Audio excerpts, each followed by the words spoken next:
Question చూడండి, you by వి ఫార్ములాకి ఒక example అనమాట. జస్ట్ ఒకసారి టపా చూసేద్దాం. So d/dx of x plus 2/x+3 ఇది చేయమంటున్నాడు.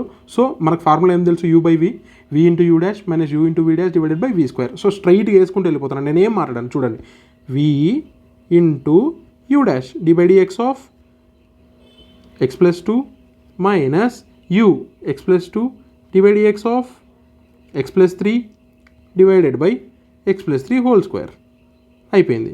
So x+3 differentiation of x ఎంత 1, differentiation of constant 0 minus x+2 differentiation of x ఎంత 1, డిఫరెన్షియేషన్ ఆఫ్ కాన్స్టెంట్ 0 అయిపోయింది. సో x+3 హోల్ స్క్వేర్ అంతేనా.